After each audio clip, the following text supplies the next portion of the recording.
ইতিহাসের পথ ধরে আজ আমরা এসেছি রংপুরের তাজহাট জমিদার বাড়িতে। এই ভিডিওতে দেখব বাড়িটির ঐতিহাসিক ঐশ্বর্য।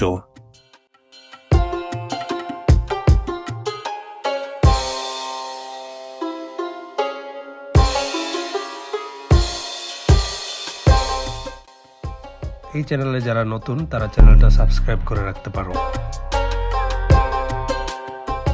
হ্যালো ফ্রেন্ডস, আসসালামু আলাইকুম। আমি এখন রংপুরে আছি। উত্তরবঙ্গের মানুষের সংগ্রামমুখর জীবনের বাইরেও রয়েছে একটি সমৃদ্ধ ইতিহাস এবং ঐতিহ্য, আর তারই সন্ধানে আজকে যাব রংপুরের তাজহাট জমিদার বাড়ি। রংপুর বিভাগীয় শহর থেকে প্রায় 6 কিলোমিটার দূরে মাহিগঞ্জের তাজহাট গ্রামে বাড়িটির অবস্থান। 1995 সালে বাংলাদেশ প্রত্নতত্ত্ব বিভাগ বাড়িটিকে একটি ঐতিহাসিক এবং সংরক্ষিত স্থাপনা হিসেবে ঘোষণা করে এবং পরবর্তীতে এটিকে জাদুঘরে রূপান্তর করা হয়।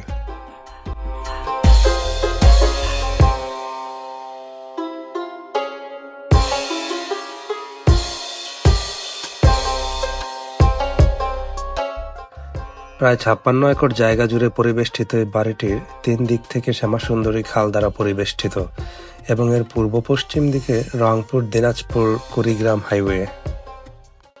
উপর থেকে দেখলে পুরো বাড়ির এরিয়াটাকে ইংরেজি ইউ অক্ষরের মতো মনে হয়। প্রায় 2000 শ্রমিক নিয়ে বিংশ শতাব্দীর শেষ দিকে 10 বছর সময় নিয়ে তৎকালীন প্রায় 1.5 কোটি টাকা ব্যয়ে এই বাড়িটি নির্মাণ করা হয়।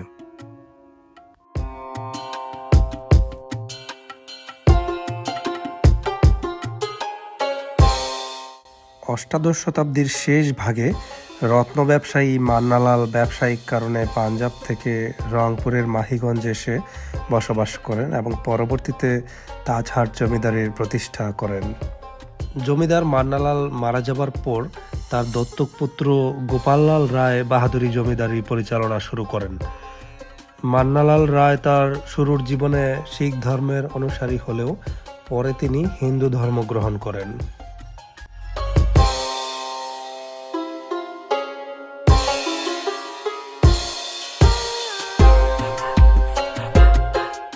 প্রেসিডেন্ট এরশাদের শাসনামলে অর্থাৎ 1984 থেকে 91 সালে বিচার বিভাগ বিকেন্দ্রীকরণের লক্ষ্যে এই বাড়িটিকে হাইকোর্টের একটি বেঞ্চ হিসেবে কার্যক্রম পরিচালনা করা হয়।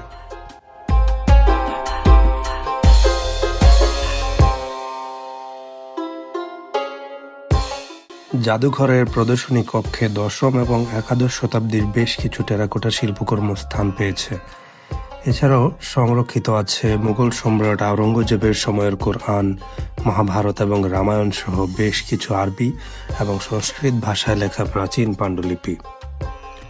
কালো পাথরের বিষ্ণুর প্রতিকৃতি ছাড়াও জাদুঘরে প্রায় 300টি মূল্যবান নিদর্শন রয়েছে।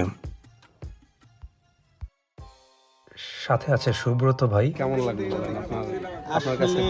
আসলে বিশেষত্বটা হচ্ছে এটা, আমরা আসলে এইসব হিস্টোরিক্যাল প্লেসে আসলে আমরা ঐতিহ্যের সাথে, পুরাতন ঐতিহ্যের সাথে আমরা স্মৃতিকাতর হয়ে যাই। এইসব জায়গাগুলোতে আসলে অতীতের যে জমিদারি প্রথার যে ঐতিহ্য সেগুলো আমরা অনুভব করি, যদিও আমরা বাস্তবে এগুলো দেখিনি। এইসব জায়গায় এসে আমরা আসলে ওই তখনকার সময়ের জমিদারি প্রথা বা নবাবদের যে শাসন সময়ের যে অস্তিত্বগুলো সেগুলো আমরা খুঁজে পাই।